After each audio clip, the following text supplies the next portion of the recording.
This is Batman calling from Wayne Manor with a special announcement. From the great halls of their house, there are assembled three who hope to one day be the world's greatest driving heroes. Created from the cosmic legends of the universe comes our team captain, the Vision, Bill Fisher, and their soon-to-be Wonder Woman, Vicky Fisher, and our Captain Marvel and head flight trainee, Jennifer Scripchuk. Their mission: to fight injustice, share what is right and wrong, to get you out of your house and come out racing with them and serve all mankind. They are the Garage Heroes in Training Team. Welcome to the Garage Heroes in Training Podcast. I'm going to be the host for this episode. My name is Bill. Who else is hosting? I'm Vicky. You are. And we have a guest. And we have an introduction for this guest. He is the author of Optimum Drive, the roadmap for driving greatness, the first ever book on driving that my beautiful bride has ever decided to read. And she did it, the whole thing. It's amazing. Former chief instructor of the Skip Barber School. He was a director at the Jim Russell School. He drove with Tanner Faust when they did the Hot Wheel World Record jump, which looked like sheer lunacy to me. But did you do the loop-de-loop too, or was that separate? No, okay. Not the loop-de-loop. All right, very well. At least you drew the line somewhere. He has been a driver on Top Gear UK, Top Gear US, Grand Tour. He was the Stig for Top Gear USA. And if you haven't guessed by now, his name, Paul Gerrard. Welcome to the podcast, Paul. Thank you. Thanks for having me. I don't think we've had any longer, without me talking about absolutely nothing, I don't think we've had any longer intros. So I guess you got another record. We'll throw that on your Wikipedia. It's all getting a bit humbling that when people introduce me now, it's like it just like you just want to shrink backwards. You know that meme of Homer Simpson shrinking backwards into the hedges, the bushes. That's what it feels like. And I'm like, yeah, okay, I did all that stuff, you know. But yeah, it's like here's my resume. Yeah, I know. I send it to people, and they're just. It takes them a little while to respond, and they're just like, wow. And I'm like, I know it's a disaster because it's just a mess. I've just done so many things. I've been really lucky, but it's scattered. Let's put it that way. Very. I was so tempted to just put at the end, and all around good guy, but you don't know that yet. Well, you put up with us. You put up with us, so you're hopeful. Yeah. Well, you make bad decisions because you're on the podcast with us. So, just in case my intro didn't quite get it done, maybe a brief introduction for who you are and what you've been doing, and so our listeners could learn a little bit about you. Yeah, I mean, I do a lot of, I've always been in automotive. I have a very, as you can see, like a very varied background, like, a lot of different things. And I started out in school in mechanical engineering, and it kind of gave me a little bit of a different take on things. And I've always been very introspective and one of those drivers that doesn't just drive with my fingers crossed, hoping that I'll perform. I've always kind of tried to cross my T's and dot my I's, but always with what I've done. And I'm also a firm disbeliever in natural talent. I don't think it actually is a thing. I think it's a convenient way to describe certain people, but it doesn't actually exist. No one is born a great racing driver, not even a good one. And so, like, with that mindset, it's sort of like I guess a very high level of curiosity as to how a very few select people get amazingly good at things, to the point where we're talking like, Olympic caliber or world champion caliber. I just watched before I got off the podcast, the final MotoGP race with Valentino Rossi. Oh, okay. I didn't know that was out yet. So yeah, it was yesterday. And he's a guy, if you like motorsports, he is a great role model because he's someone that has just, kind of changed the game, a literal game changer in that category, and even created a language of subjectively describing how a motorcycle felt at the limit to be able to kind of communicate with his engineers that everyone has copied. Even in car racing, people use sort of his language, which is funny because it's sort of this Italian English mix of describing things. But stuff like that to me was always really fascinating because, again, I was it's so easy just to say that this person is great and this person isn't, because that the great one had a lot of natural talent. It's like it's super easy to say, right? Like, of course they're great. Look how they're amazing. They've always been winning.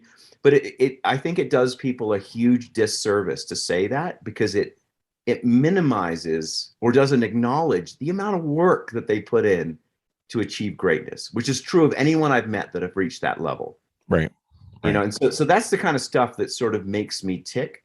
I love cars. I'm a total car person. I've played with cars and built model cars and had RC cars, and I'm a total car nut. I'm a huge fan of old Lamborghinis, original Miuras and things like. I have a pretty good knowledge, you might almost say encyclopedic, of old race cars and cars in general, because I'm such a fan of cars. And I'm just lucky enough to make a career driving them and teaching people to drive them. So those are all the things I kind of count as sort of in my corner. As I've been really, really lucky in a lot of ways where it's something I'm very passionate about. I have a few race car driver friends that are really successful and hate cars. They're like, I would just walk or ride a bicycle, but they make a career. They have a career driving race cars. It's really, I'll never tell you who they are, because it's kind of, it's not a great thing to have out there, but it's really fun. I'm not that guy. That's my point. I love cars. I love motorcycles. I have dirt bikes. I have a old Ducati 916 Ducati, which I'll never sell. I love riding that thing. I'm an avid skier. I'm an avid sailor now. That's a pretty new thing for me. I love that. So I like being challenged and doing fun, fast things that kind of make you think on the fly, and you have to figure out strategies and have a process, and they just keep making you learn to be better at stuff, and that's just always interesting. And so I'm 56 years old with probably with still a lot of eagerness to learn and a love for being challenged. So no interest in retiring from racing. I still do Pikes Peak hill climb every year. I still jump in any race car anyone will let me drive. I'm an on-air host for the Fast Lane Car, which is a very big YouTube channel. So I do car reviews, track reviews. I'm heading to Sonoma to review the Hyundai N cars in a couple days. I fly out on Wednesday. So I'm kind of always bouncing around doing something automotive, and still do a lot of active coaching and teaching, so cars are fun, and putting people in cars and teaching them to enjoy cars. That's for me. Big fan of Save the Manuals. I'm a big fan of manual transmissions and making sure those still stick around, and all of that. Karting, you name it, runs the gamut. If it's cars and going faster, I'm into it, and I love it. So you were talking about when you were younger and everything cars growing up, when you were like in your tiny, little Paul kid state. At what point did you decide, hey, I'm going to flip it over into getting behind a wheel and doing this? Well, I think I always wanted to. I always wanted to drive. I came from a background, like I was born in England. My dad and my mom weren't into racing, so I'm not a second generation racer. And to make it even, to kind of make the point even more, they were adamantly against it. And you know what that does to you when you're a kid, when someone says no to you a lot? Oh yeah, you start sneaking around and try to figure out a way to do it. Yeah, you're like, it just fans the flames, right? And it's big mystery. Yeah, it is, and it's the forbidden fruit. Like, don't bite that apple. Okay, where's an apple, right? So I was that was, I think that's what made me want to do it so much. And I had an older brother, and we were kind of in the same boat, but like they'd let us watch the odd Formula One race, because back then that stuff wasn't on TV regularly. It's maybe Monaco was on TV, or in England maybe the British Grand Prix, and those were the only televised races. And so there wasn't a lot of racing to watch, unless you went to the track. Kind of this would be like the late 60s, when I was 4 or 5 years old. And so we would watch TV, but we had a racetrack we used to drive past on the way to my grandparents' house that was right out by Stonehenge. My grandparents lived within a few miles of Stonehenge, so short a distance that we used to walk out there and climb on Stonehenge when it was just something in a field. It wasn't like a big monument you went and visited. But on the other direction towards London was a racetrack called Thruxton. And we used to drive by Thruxton every Sunday on the way to my grandparents' house. And my brother and I were like the proverbial kids with their nose up against the glass, because that's all we ever got to see. Was on Sunday we'd see either motorcycles or cars flashing past in this little 1 minute window when we drove by the track, and that was it. Like that was our only exposure. And then, then playing with Matchbox and Corgi cars as kids, and then that was all we had, like the whole time. But it was, then you had to use your imagination, and so when I was on a bicycle, for example, I was imagining I was driving a race car or racing a motorcycle. And that's how I sort of got my start, was, and I realized to this day that those moments on a bicycle, and even pushing Matchbox cars around on a tabletop, were teaching me how to drive. And I can look back on that now and go, yeah, and that's part of when I say there's no natural talent, that was me developing an ability, not realizing I was developing an ability. And then as I got older and rode bikes more, and I even ended up, when I moved to the US, when we all moved to the US, I ended up racing in bicycle motocross and BMX. And I was very fast in BMX. I won a championship my first year doing that. And it was just like all stuff I had just imagined. I'd been practicing in my head. I'd been practicing on a bicycle, and everyone's like, wow, you're really naturally talented. It's like, no, I've been practicing this stuff my whole life. I've been visualizing it. I've been doing it every chance I get. And so that's why I was able to go quickly almost right away on a BMX bike. And that carried through into ski racing, and then eventually into car racing, which I did actually fairly late in life, relatively speaking. So it's, it's a funny thing, but what you realize is it's a mindset, right? What we're talking about really here is a mindset that you could apply to anything. You can apply to business, to relationships, and to sports. And it's universal, and it's just a very rational, introspective, step-by-step process of self-improvement. And you can use it to become not just good, but depending on your level of obsession, but you can use it to become literally great at anything. And that started when I was a little kid, Yeah, there's a couple things that resonated in your books with me, or in your book, but I'm not sure if I'm jumping ahead here. No, we're getting there. Okay. All right. One of them is the not natural, because that is a question that we usually ask. How much is natural talent, and how much do you really work for it? And part of it, I guess that kind of hit me was, no, it's really not natural. But it all comes from that one kid when we were growing up. That one kid that was building ramps out of the junk that was in the backyard, or riding the wagon down the hill, not even thinking about the trees are at the bottom. It's that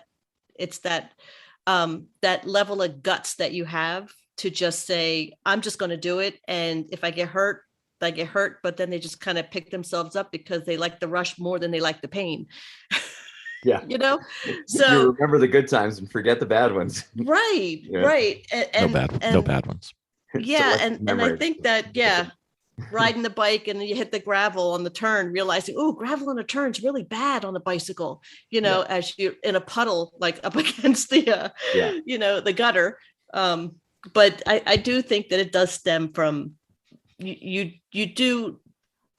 Certain people, I think, that are really, really great do have a certain amount of that no fear guts in them, versus people that kind of look at life a little bit really cautious. And I think that maybe the people that are a little bit more cautious might go about it a little bit differently to get where they need to go. Maybe a little bit more studying, or a little bit more technical about it. Yeah. I mean, and I very specifically talk about that in Optimum Drive, and you can break it down in any population group. 10%, only 10% are what you first described. The brave ones, the naturally brave people and then 90%, and I always call it the warriors versus the warriors, which sounds like the same word. Warriors. Yes, the people that worry versus the people that are willing to go to war, that are like, sign me up, I'll go to combat. So it's funny, these two words with just one letter different in the beginning, sound almost exactly the same, but it describes these two very different personality types, right? Very different. And it's the distribution is about 90-10 within any population. And yeah, the 10% are drawn. They you know, they're like, we'll worry about the trees when we're going down the hill. We'll worry about the trees. They don't even think about it till it happens. And then they, you know, they kind of learn their lesson. Like you said, they pick themselves up, they dust themselves off, they put the wheel back on the wagon, and they drag the thing to the top of the hill. I remember the dumbest one I ever did was we were camping on this 800-acre ranch when I was a kid, a bunch of friends and I, like in high school, and there was a huge tractor tire, and there was a massive hill, like this monstrous hill. And we put the tractor tire at the top of this hill, and I got in the tractor tire, and they started rolling me down the hill. And within like 10 seconds of this, I realized the centrifugal force alone might. This is a bad idea. This is a terrible idea, because you know, it very quickly it accelerated to be going over like 30, 40 miles an hour, and I'm inside this wheel just spinning like, you know, like a hamster. You see those videos on YouTube where the hamster's running top speed and they can't keep up, and all of a sudden they're just spinning. That was me, and it went crashing into these trees at the bottom, and I got flung out. I mean, it's probably literally one of the worst crashes that I've ever had in my life, was in this tractor getting ejected.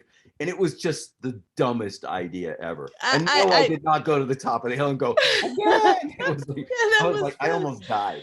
But we just watched this show called Class Action Park. Oh my gosh, it's funny. And it was about Action Park. And it goes over a bunch of stuff like that. Just the stupid stuff that we would just subject ourselves. Yeah, I'm surprised we even survived the 80s or 90s. Yeah, seriously. No, exactly. Yeah. And so, but the point being, like, the 90% of the population would look at that tractor tire and go, no, that's a bad idea. And here's like the clever ones would stand in the back of the group and go, I might do it. You go first. That's right. Right. I want to see what happens. And then, of course, what do you think? Did anyone else try it after I had my experience in the tractor? Probably not. Nobody did it. No, and I wasn't willing to go again too. It was just like, that was a bad idea. Oh my gosh, you were that kid. Sometimes, but see, I learned, and I actually wasn't that kid later. So that was just one of those important lessons along the way, you know, and so here's kind of the cool part about that. So you've got like this 90% and you've got this 10%, and you're thinking like, who has the advantage? And initially the 90% has the advantage. Over time, the 10% incrementally figures things out, and they're like, I need examples, and I need to break this down into smaller chunks, and then I'm gonna add to that skill set. And so the 10% start catching back up to the 90%, and they end up kind of equal. You know, at some point they end up sort of equal. But what if you want to go beyond that? That'll get anyone to good, right? The 90%, you know, they incrementally got there. The 10%, they got there pretty quickly. What separates the greats? Okay, now you need to appreciate the attributes of the other side, and you need to take those on board, and then you can incrementally both continue to go. And somewhere up here, obviously, is actual greatness. And you start having to take these little tiny little steps, and you're stepping way out of your comfort zone because you're having to adopt the tendencies that aren't natural to you, right? Both groups are having to do that. And so now they're incrementally going. And that's why, like, you're well into obsession, you're well into diminishing return, and that's where greatness is. If you look at it with anyone, you know, like I've been lucky enough to coach Olympic athletes before. I've done it so many times with racing drivers, and you just see the same thing where rational people just stop trying at some point because they're like, it's all consuming now, and then that's when you start making excuses. Whenever you're happy with the level you meet, you're just like, yeah, I just didn't have the talent to go any further. It's like you just didn't have the motivation, you didn't have the time, you didn't have the dedication. It certainly wasn't the money. It wasn't. No, it's not money either. It's not money either. That's just another obstacle along the way. It's no harder to overcome really than trying to become faster in the car, right? It's just a different skill set that you have to develop entirely. But believe me, going faster in the car, when you start to reach diminishing return, when you get within a half a second of what someone who's a professional can do, that last half of a second will take years and years. And most people stop along the way. They're just like, yeah. And they'll use that excuse that I wasn't talented enough, but it has nothing to do with talent. Like anyone can reach that point. There have been people that have not the best eyesight. There have been people that have not the best physiology, body type or anything like that. And they've reached greatness at some point because they just didn't care and they just kept pushing. And so there's literally not an excuse you can come up with. There've been, you think of Alex Zanardi was after he'd lost his legs, was still found a way after several years of trying in the BMW GTLM cars and GT3 cars. He was extremely competitive racing those cars with just hand controls. I was friends with Clay Regazzoni. He got paralyzed in a crash in Formula One in 1981 at Long Beach, and he was a paraplegic, and he became very fast in a race car as a paraplegic later in life. And so it's like those are people with real handicaps, and they were winning real championship, real professional races with real handicaps. So what excuse you got, right? Like, because if you're an able-bodied person, you can do it. You could achieve greatness. You can win professional races. You can set pole positions, but it is going to take every bit of what you have, and you're going to have to be willing to cast everything else aside to achieve it. And because that becomes very uncomfortable, again, most people aren't willing to do that. But it's there. Yeah. So one of the things we only have like 20 questions from your book. That's because Vicky said I had to stop. One of the things that we were drawn to was you relied in some ways upon developing a personal feel for what is fast.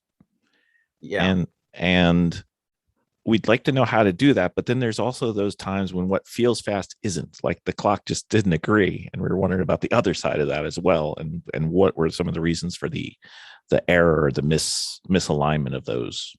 Sometimes it feels really fast and my time sucked.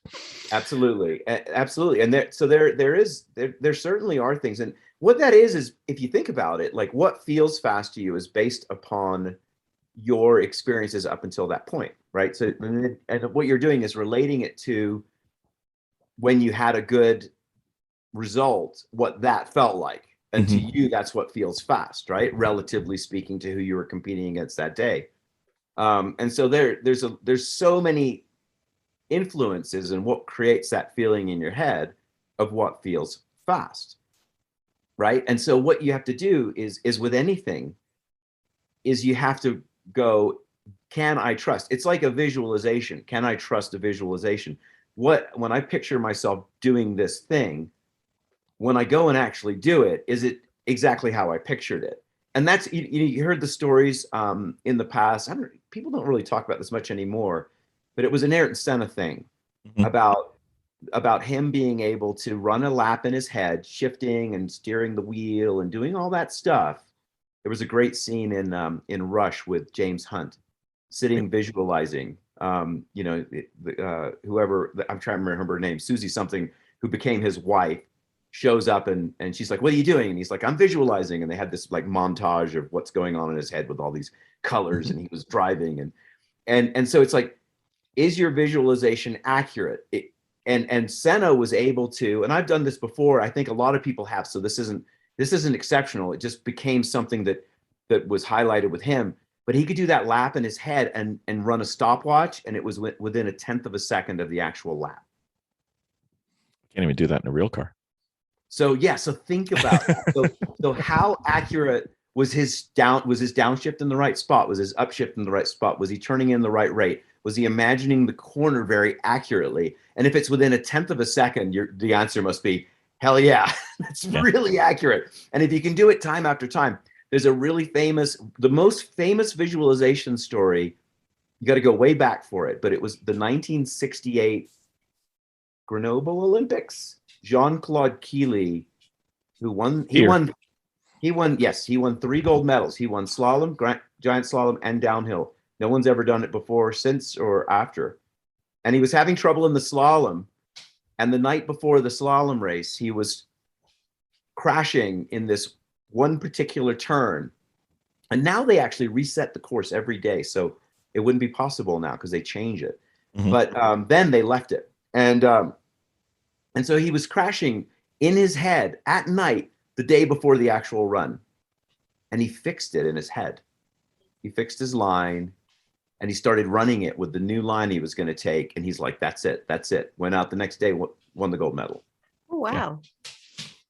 So yes. Go ahead. No, go ahead. I haven't really answered I still haven't got quite to the answer. So I can do it real quick. So to the answer the initial question of why does fast not feel fast? It's because your visualization of fast is not that accurate. And it's something we're always working on, right? And I'm constantly working on that. And that's what knowledge teaches you, experience teaches you, is eventually your simulation in your head of what fast is gets very, very accurate. And that's when you can, the next time you go and drive the car, you know what fast feels like. And it is consistently fast to the stopwatch as well. So if there's any flaw in your visualization, you'll be inconsistent. So is that why, typically we do endurance racing. So we'll race 1 or 2 stints a weekend, or we go to an HBD where we'll do 3 or 4 in a day, and then we'll come back the next day and do another 3 or 4. Is that why the second day is always so much better?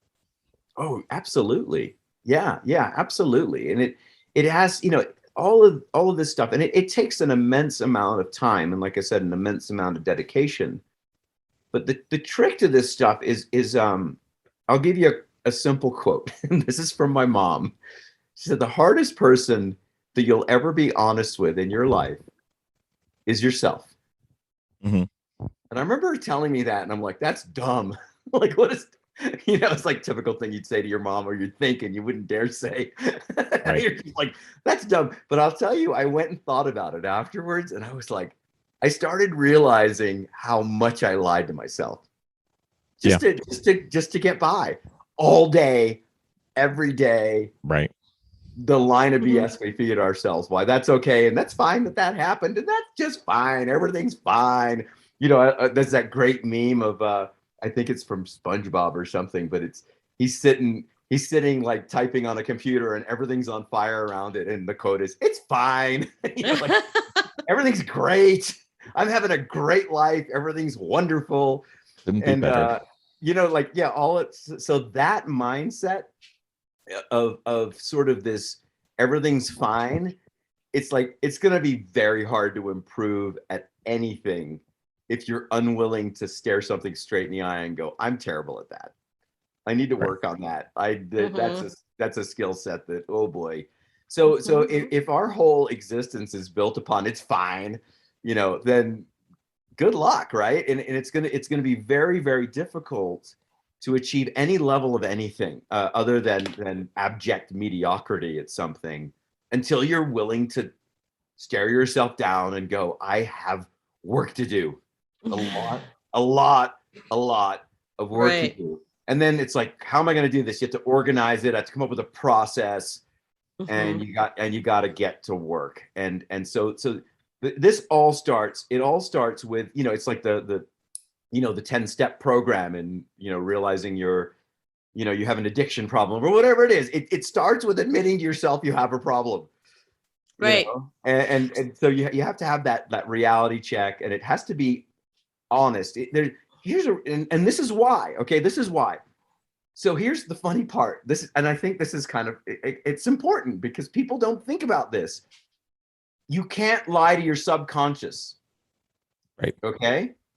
Your subconscious is the real you. The conscious is the story we tell ourselves to get by every day, but our subconscious knows our truths.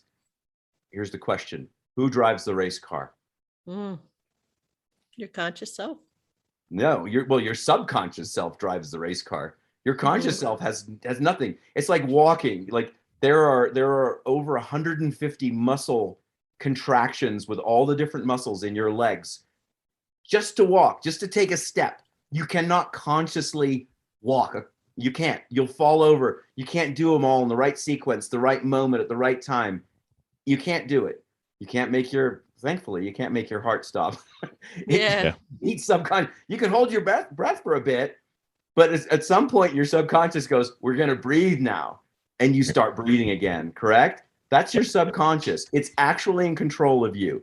Consciousness is a gift that we have as human beings, as far as we know, It doesn't really exist. So actually, a lot of studies now are showing like your higher level primates and, dolphins and your, higher level mammals, actually, they're starting to say, yeah, they have some level of consciousness. Their consciousness is self-awareness. It's the voice where you're saying, hey, good job, or you're telling yourself you're an idiot, or you're, but the car is driven by your subconscious, and you can try and tell yourself you're having a great day. Your subconscious knows actually what kind of day you're having. Okay. And so, yes, go. I do have a question, which is, as speaking to that, how, like, we all, in our education process, we all hit humps, plateaus, whatever. Getting over that, any ways to avoid or quickly overcome, or is that just going through the process? It's always going through the process. We're a whole society of not only are we the It's Fine society, so I've established that, but we're also like, give me the one thing that will make me a fast race car driver. What's the one thing? I'll take both. I'll do two. Exactly. We love that. I remember in the beginning, like this, this started, this is me. This is not where it started. This is where I started noticing things. Like something's not right with society, right? Crib Notes. You remember Crib Notes? Cliff Notes, yeah. Cliff Notes, where you could go and buy the little mini version of the book that you were supposed to read. Yep. Because what that was this summarized version that had pretty much all the questions that would show up on any test about that book. Mm-hmm. Right. So that's where, to me, I noticed that we have a problem, because that meant that you didn't have to read the book anymore. Fortunately, there's not one of Optimum Drive that I'm aware of at this moment. Let me know if you found that, Vic. Not yet. But anyway, you're like, yeah, I skimmed it. That's the modern version. I skimmed it, right? I skimmed your email. I skimmed your book. So all of that is this desire for there to be like some sort of secret shortcut to things. And, oh my God, it's just like, nope, you're going to just have to do the work. I'm sorry. And again, we have it set in our heads. It's like people have short attention spans these days. It's like we're just setting ourselves up for failure, because if you can't even focus on something, how are you even going to get mediocre at it, let alone good, let alone maybe strive for greatness at it? So the unfortunate answer is every hump, every plateau takes an incredible amount of work, because the reason it looks like a hump to you is because you're struggling. The reason it feels like a plateau is because you don't know what's next, right? Mm-hmm. Because there's a difference between a hump and a plateau, right? A hump is a mountain. It's overwhelming. A plateau is like, I think that's it. I really think that's all there is for me. That's as good as I get at this. I'm not getting better. That's it. I can't get better. This is my limit. I wish I had more natural talent. Oh, well, So, and that's the stuff you see. It's so fun. Like, I love, like, a lot of instructors out there, or coaches, are like, man, those people are difficult. I'm like, bring me those people, because they're the ones that you can have a real breakthrough. You want to feel, for me to feel good at that night, going, I did something really good that day for someone. It's taking someone that looks like they have a hump, or they think they're at a plateau, and just letting them realize they don't exist. It's just in your head. Let's get to work. What's next? Let's go. You may get more than you wish, because we have a teammate who just moved out near you. So we've got a place to stay, and we've got lots of drivers. Anyway, everything's negotiable. Absolutely. Yeah. So I agree with you philosophically, but I also have my engineer in me who wants to do things optimally or most efficiently. Me too. I'm with you. So you made it sound like that was a contrary no, or whatever. No, no. Yes. I want to go to the same place, but I want to take as quick a path and as efficient a path as I can. So that leads me towards, there seems to be, at least, from when we started, there seemed to be a couple different ways to become a race driver, right? One was to go somewhere for 4 days or 7 days and learn everything you could at a racing school. And one was to go through an HBD ladder system through, pick your organization, whatever. And they each seemed different, and they didn't seem complementary in any way, but maybe we should go through which one you would prefer and maybe what would be a better way, because I don't think either one is fully optimal for the driver. Well, I think I mean you have to go through some sort of path, right? You need Sure. to choose a path, and those are the two different paths. So I mean, if you read the book, you know what I feel about HPDE. I mean, I think it's you know, it's coaching by committee. It's coaching by very well meaning, lovely people, okay, that have relatively very little experience. Yes. And so that's, to me, like, if I had access to that, or I flew to France. The first thing I ever did was fly to France and go to the Winfield School. Why? They produce more Formula One drivers than any school in the world. So yeah, there aren't really technically any shortcuts, but there are different paths you can choose. Now, that Winfield thing kind of worked out for me and kind of didn't, because a lot of that stuff is, you know, there's a lot to be said about, you know, it's sponsored by Elf, which is a French company, and they had no interest in American drivers, for example. Right. Maybe I should have figured that out. I was a little naive, but the level of coaching that I got, I mean, when I pulled up the first day, Olivier Panis was testing an F3 car. He went on to win the Monaco Grand Prix. Jean Alesi had graduated a couple of years earlier from that same school. Alain Prost had written a book about, he had just won his 4th world championship, and he was, he had gone to that school and wrote about the experiences there. And I had read that, and I was like, that's the school I'm going to. So that's one way to do it, for sure. And the thing is like, I had access there to people that had successfully trained Formula One world champions and 20 some odd Formula One drivers. And then, conversely, in the US, I could have gone to the Jim Russell School. I could have gone to the Skip Barber School. I could have done that. I could have gone to Jim Russell in Canada. I could have gone to Jim Russell in the UK. Those are all possibilities. And I also could have gone and done track days, right? I mean, that was the other possibility. And I was like, in my head, I'm like, I want to go to Formula One, so I don't want to do that. I don't want to go to a track day thing, because I don't just want to be competent on a racetrack. I want to have a career in racing. So there's a different mindset, right? If you just want to go out and hang out with your buddies and get better at it, and buy a car that you think is cool, and hang out with some people that also think that car is cool, and modify that car because that's a bit of a hobby as well, that's a whole different thing than I want to go to Formula One, or I want to race in NASCAR, or I want to be an IndyCar champion or win the Indy 500. Right. So those are distinctions. The thing that gets me, though, about the culture at HPDE is sort of how they aren't willing. And I coach big HPDE groups, the instructors. Like I did one last year, about this time last year, where I had 23 HPDE instructors, and I'm like, I did 2 days with them, just the instructors, right? And I thought that was fantastic, because I don't usually see that out of those groups. They kind of have this level, and they aspire for everyone to kind of reach that level, and that's it. Right. There's not a big opportunity to continue. It doesn't produce a lot of drivers that transition into professional racing, because the culture there doesn't really promote it. It promotes safety and safe driving and safe racing, and all that is great. But that's kind of where it starts to struggle a little bit, where it's very easy to plateau in HPE versus, if your aspiration is some sort of professional series, there's literally never a plateau. You're never good enough, because we're all chasing perfection. You're chasing perfection in that at that point, and it's unattainable.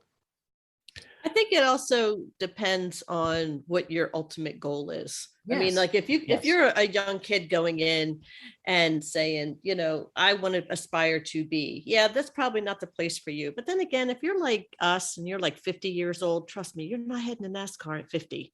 You're really not. What? You're not going into Formula One. Don't say that. You're breaking a lot of hearts right now. What are you talking about? The scouts were right over there. They are. Yeah, they're there. Yeah. Roger Penske, So, he's listening yeah, to the I podcast think right now. That's right. I think it does depend on that, because I think honestly, I think the clubs serve their purpose in a sense that it's technically you're learning how to drive, and you're going out to spend some time with your buds, having a I good totally time. agree. It reminds me of like football on Sundays with your friends, you know. Yes. But honestly, like if you're a younger kid coming out of karting and you're just like, you know, they're probably not for you if this is your ultimate goal. Yes. But- Yeah, but here's the thing, okay? So here's the thing. You're never too old to start racing. So that's number one. Like we do have people that come into professional motorsports super old. It's really common, actually. I was just at IMSA race yesterday. Bill. Yesterday I was at Petit Le Mans, and there's a whole category of drivers there that are in their 50s and 60s racing professionally, and they might not have got into a race car till they're 50 or 60. So there's chances for you. What's that? I'm in line. Yeah. I'm in the line. So there is a huge category, because what it is like if you ever like you go to a school, they're like what are my two options in racing? It's like, okay, you could either try and do it like through a school with no money and just hope that your ability and your results take you on a path that creates a career of professional motorsport, which is incredibly hard. Or you could go out, do a startup, sell your company for $10 million and go racing after the fact. And so there's a lot of those people that sort of cash out and go racing along the way, along their life's journey. And so you have people showing up in pro motorsports at very, very old ages. You'd be shocked at some of the people they coach. You'd be shocked. And there you go, Bill. And teach an old dog new tricks. And they 2 things away. And they can become very competent, right? They can become very competent at racing. And there's several people, champions in the IMSA paddock, that started out not that long ago at a pretty ripe old age. It's kind of amazing. It's kind of cool, actually. But to your point, you're right. I'm saying, but I just wanted to point that out, that it isn't. None of these things. So let's just be really clear here. None of these things are absolutes. Sure. Right. So maybe that's like the best thing to say is it. Mm-hmm. And so we tend to talk when we're having these conversations in generalities, and that's fine, but they're not rules, right? They're just generalities. It's just like, it's usually the case that this happens, but there are exceptions, and lots of exceptions to all of this stuff, and people that break the mold and do it their own way and do it different ways and do it weird ways. My entire career was nothing like I thought it was going to be. I got here from no way I could predict half the things I've done, right? They just sort of happen along the way, and you just have opportunities. What's luck? It's preparation and opportunity. And so as long as you're kind of trying to be the best you at any given moment, things will probably happen for you. No guarantee of any of it. And it'll probably be really weird and not what you expected. And you're just going to have to go with it. But, maybe someday you'll beat out 50 some drivers and become the Stig on Top Gear. It's just, I didn't know any of that was going to happen. It just happens, So that, but the thing, to go back to the original point that landed us here, where it's like that environment and that culture in an HPDE versus that 3 or 4 day school. And here's the bottom line for me, why I would always say the 3 or 4 day school. Okay. Because it's not about just driving around with your friends. It's actually about hopefully a little bit of curiosity within you to wonder how good you could be. Right? Sure. So that is the case for the 3 or 4 day school. You're never going to answer that question in an HPDE environment.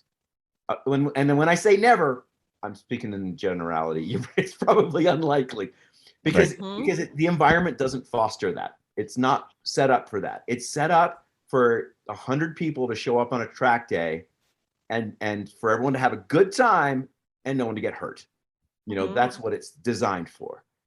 That's what it's there for.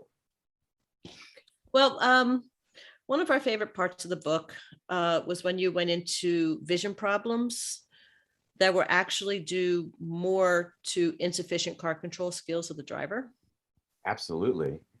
Yeah. Can you dive into that a little bit? Yeah, it's a simple one.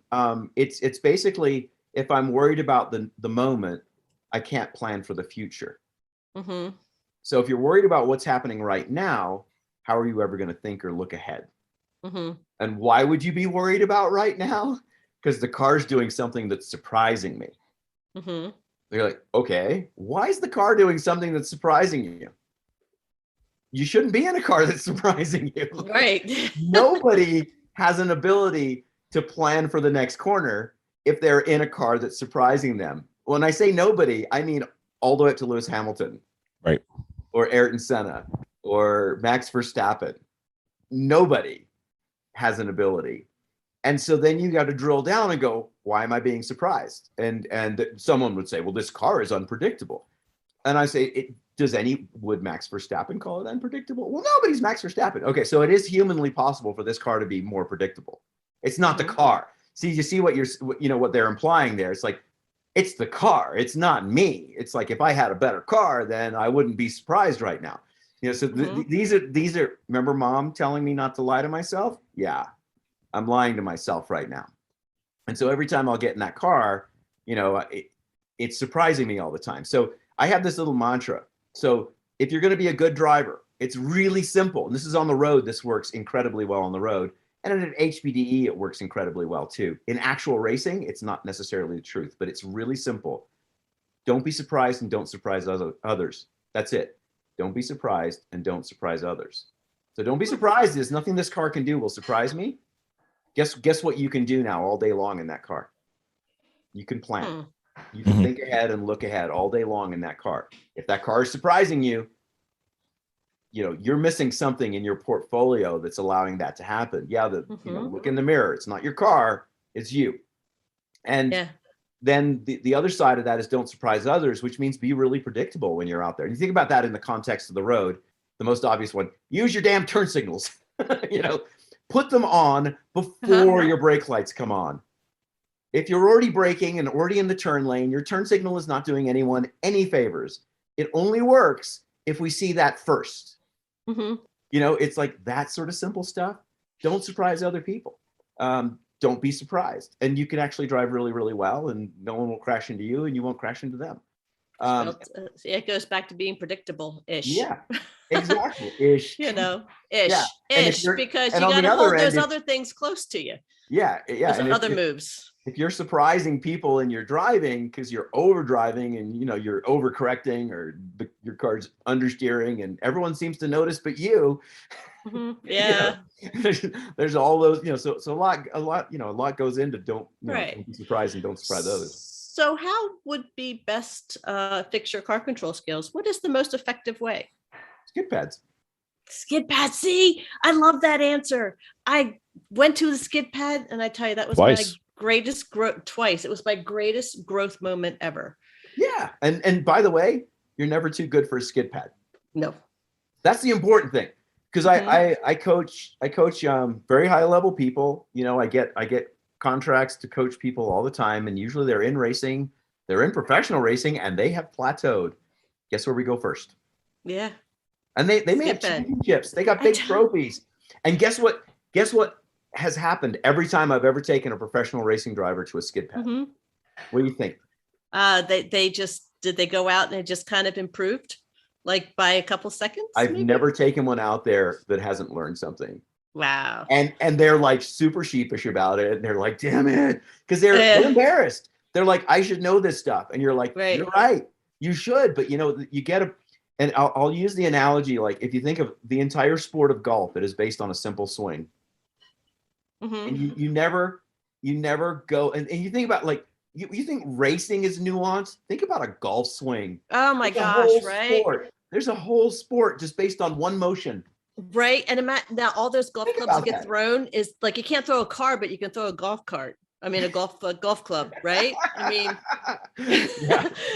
that's what it's just as frustrating. It's a really good point. Right. When you think about how simple that sport is, it's a variation on a stroke, right? That's it. Right. That's it. From putting to driving and everything in between. Boop. You had brought that up in your book, and I was just like, yes, I know that. That was just like I kind of high-fived myself when I read that. Yeah, like that's good. Yeah, good for you. You have a little pat on the back, gold star. But it is funny when you think about like the levels of like hacking away, just making divots all day long, right? Mm-hmm. Versus a professional golfer. It's this incredibly like, oh my, you'd see how someone would say that's natural talent, like, because they're just like, they can't seem to hit the ball ever. And they're like, what would that person was born with some innate gift to hit a golf ball. And it's just like, no, it's such a simple thing to swing. Like, it's so natural to be able to swing a golf club, yet it can be done at so many levels from hack to virtuoso on the other end of the scale. Mm-hmm. And then, but then you use that in the context of racing a car, and there's so many more places to make excuses in car racing, because it's so much more complicated and so much more expensive, and I'm sure golfers go, well, if I could afford to play at that really great golf course, then my swing would be a lot better. I'm sure that happens, but all you have to do is buy a club, or a set of clubs at a yard sale and a few old balls. You go pick them out of a pond somewhere, and you could go golfing. It's like, yeah. So I think it's funny, but it's we're no different in any sport. We still are very prone to be able to make these sort of roadblocks in our own heads of why we can't get better. I can't afford to be better. I don't have the equipment. I don't have the access to the golf courses. I don't have the access to the pro coaches. I have all these things, and it's like all those excuses tell me is you actually lack the desire to get better. That's really the problem here. If you're so willing to make excuses and just, and sit on your rear end while other people are out practicing, then that's ultimately why you're never going to get any better. It's just a mindset issue. And it's fun to think about, like, all of none of these things, these external things are actually true. There's just excuses we tell ourselves. So there are no actual physical, tangible roadblocks to greatness. It's only the lies we tell ourselves to not try that day, to not try harder. And that's a bit of a weird one, to kind of, think about for a moment, or a lot of moments. it's all in your head. Mm-hmm. So people say that, it's like, you got to let it sink in, because it's such a flippant thing to say. It's all in your head, but you realize, holy cow, everything you believe is just stuff you've made up and you believe to be true. Mm-hmm.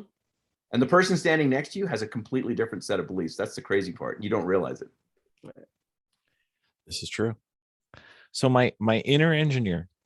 Yes, we're back.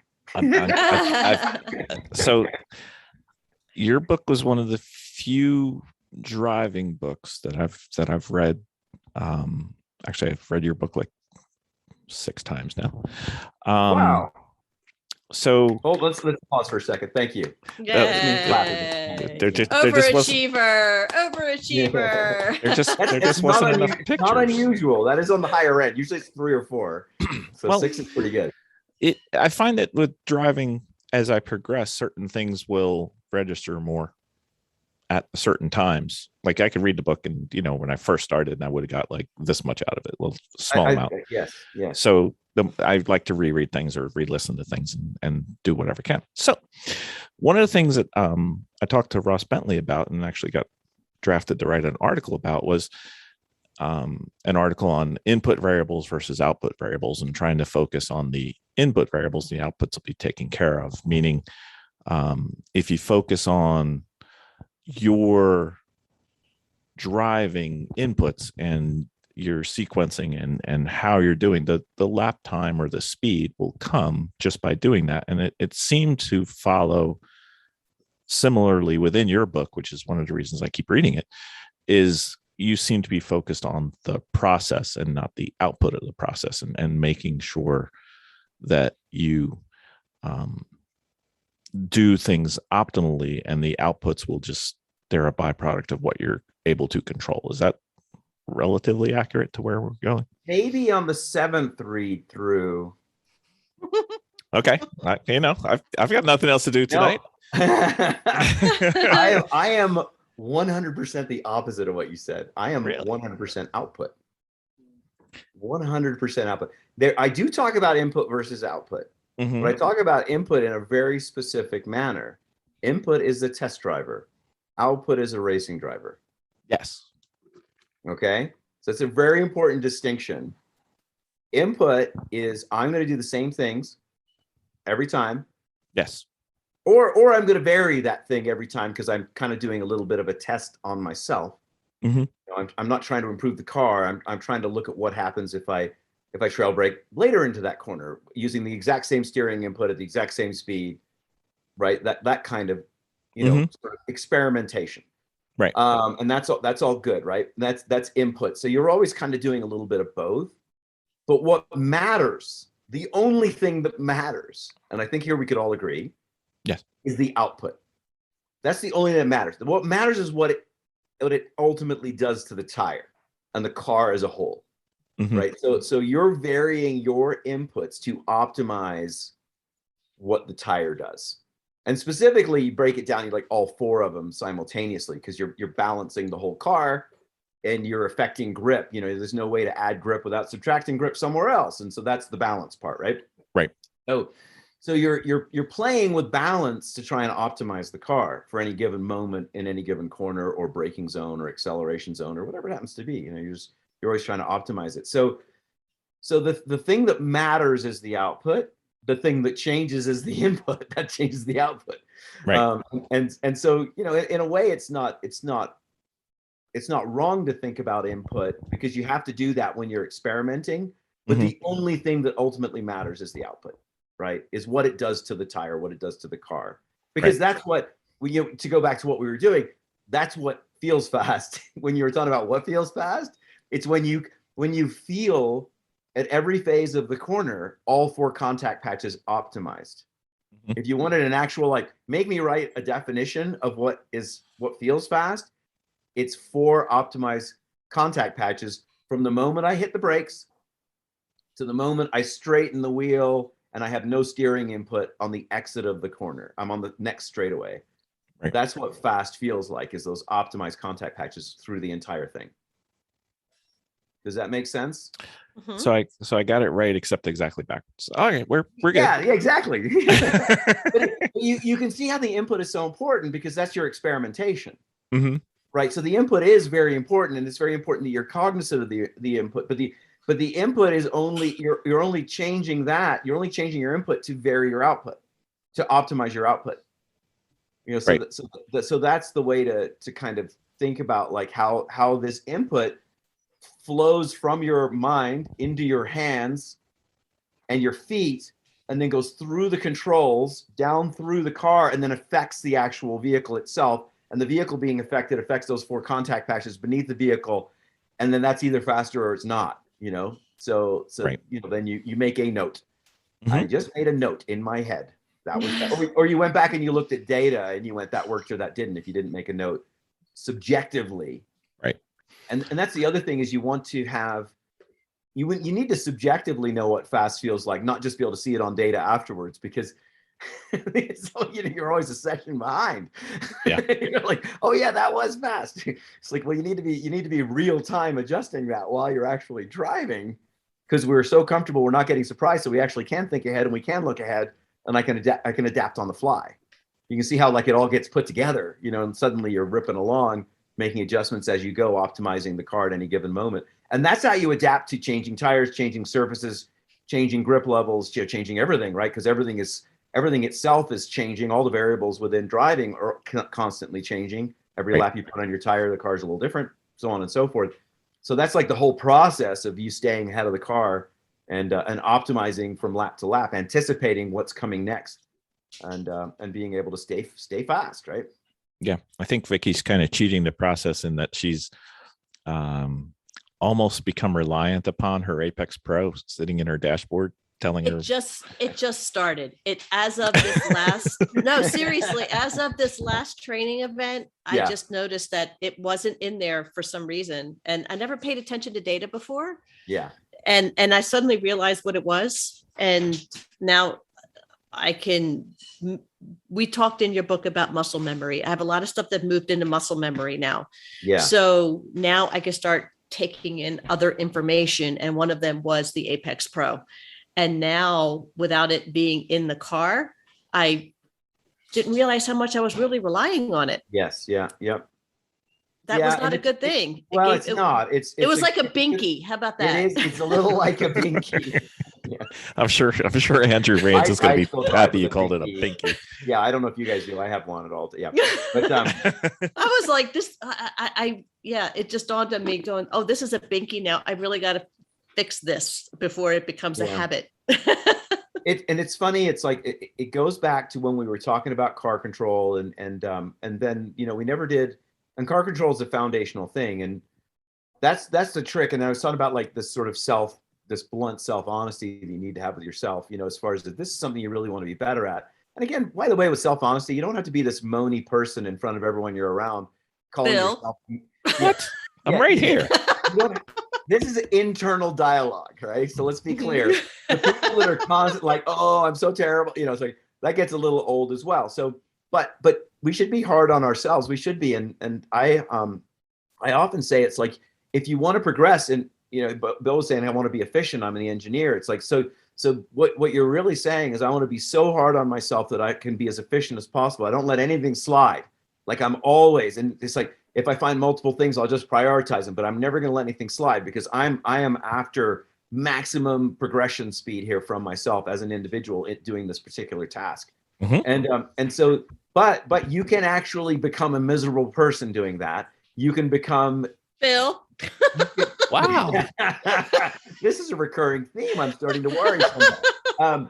You can also, your mic's on, right? Sorry. Remember weren't we just talking about internal dialogue? Anyway, you can also, this isn't a joke, by the way, you can make yourself insane. You can make yourself clinically insane by doing this too much. You can be so hard on yourself, you stop sleeping well. And if you stop sleeping well, your life will spiral negatively, right? So as soon as anything you're doing, like, and this is a professional athlete, by the way, you are pushing against this fine line of insanity. You've probably heard that insanity and brilliance, or genius are sort of bedfellows. This is what they're talking about, is anyone that has any genius level at anything has only one foot in reality and one foot in their art that they are doing. And because of that, they almost slip in and out at times.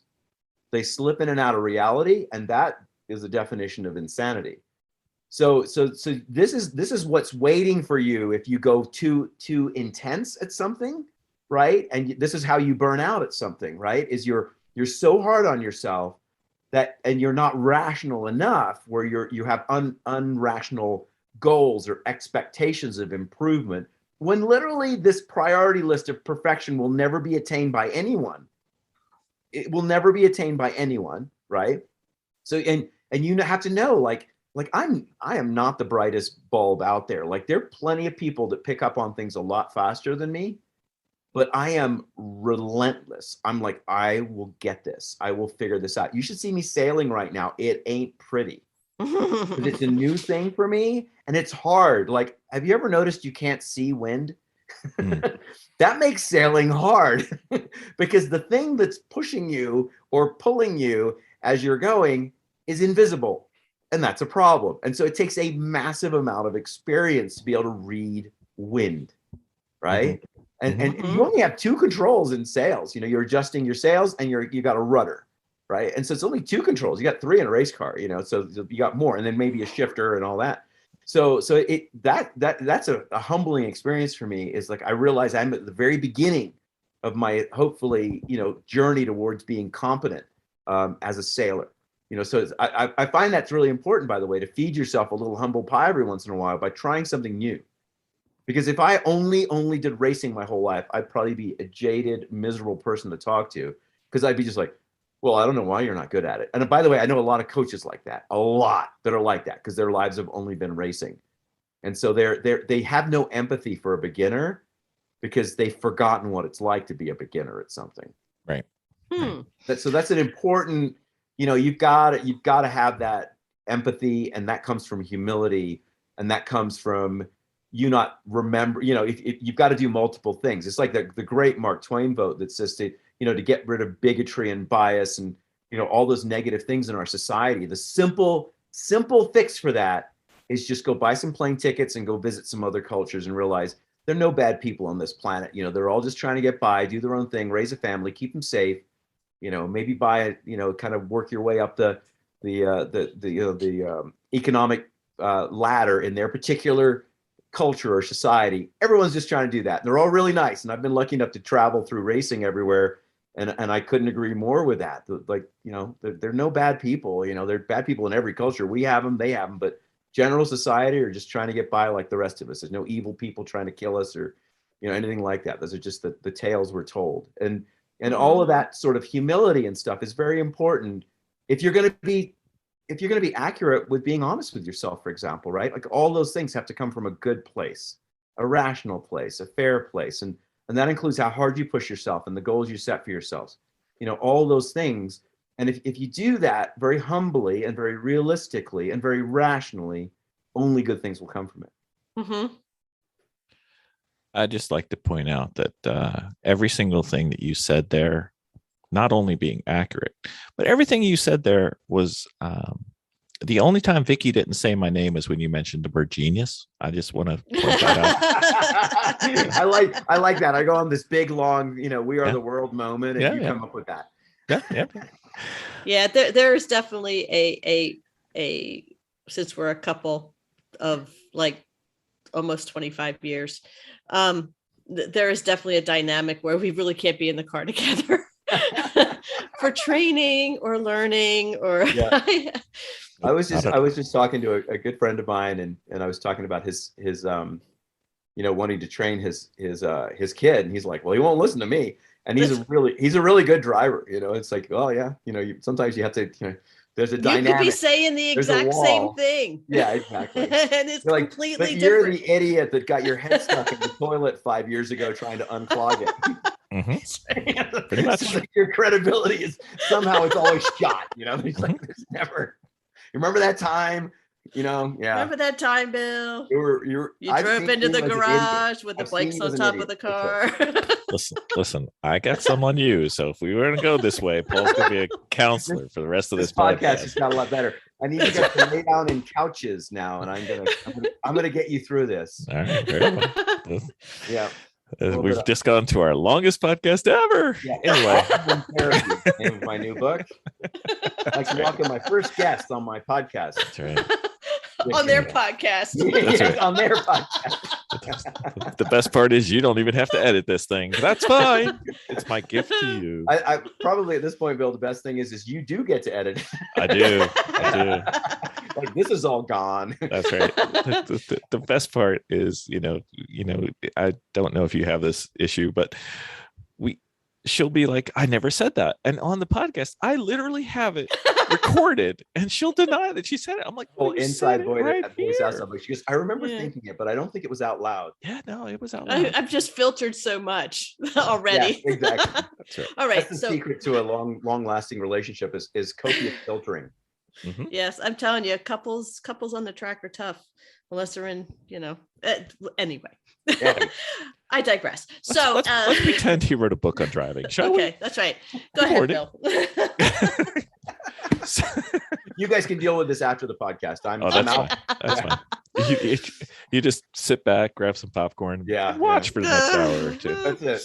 Exactly.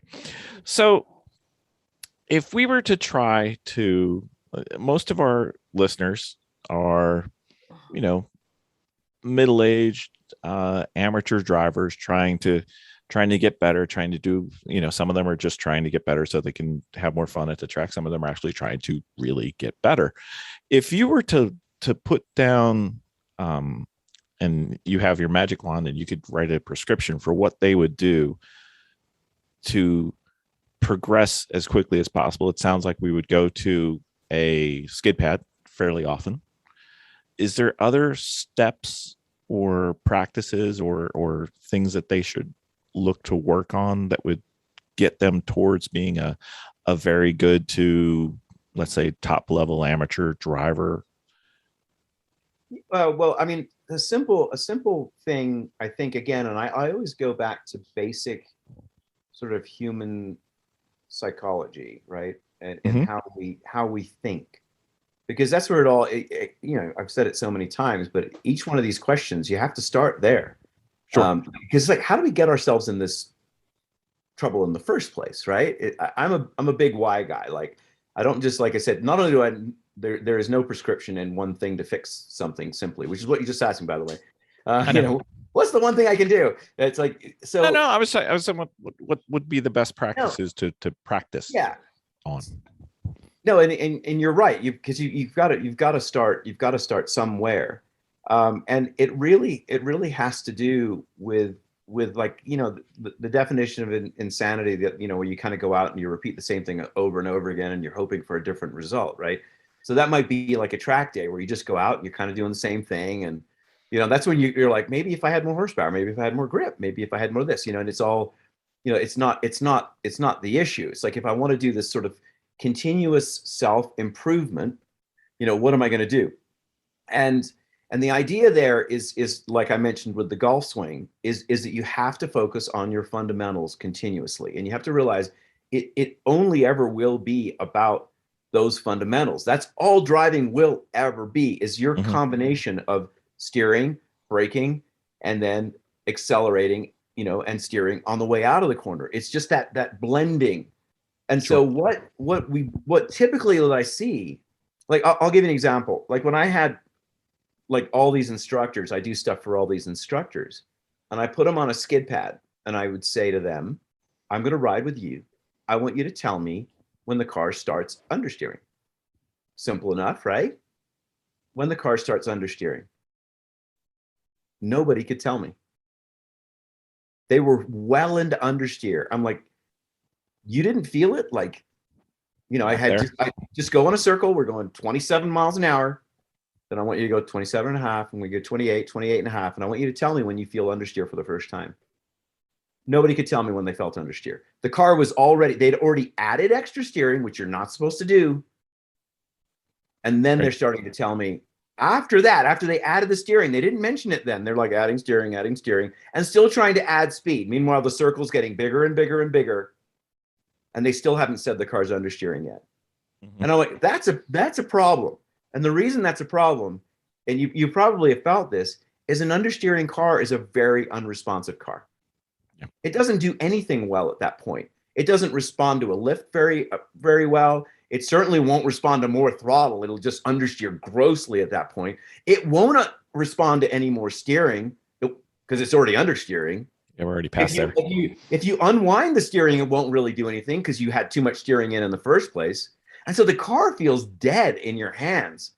And that's how they drive it around the corner, dead in their hands. And then they go back and they're like, I need to fix the balance of my car because it's just not responsive. And it's like, it's not responsive because it's understeering and you didn't know it was understeering.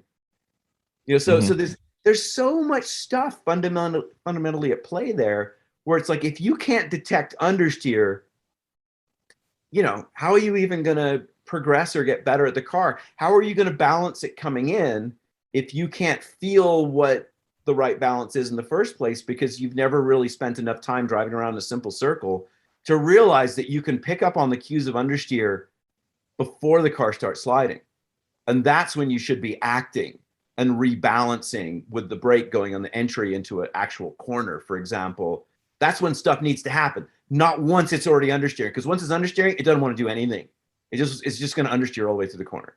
You know, so it's like, it goes back to that, you know, talking with Vicky about, hey, let's just drive around that circle. And she said, hey, I learned a bunch of stuff.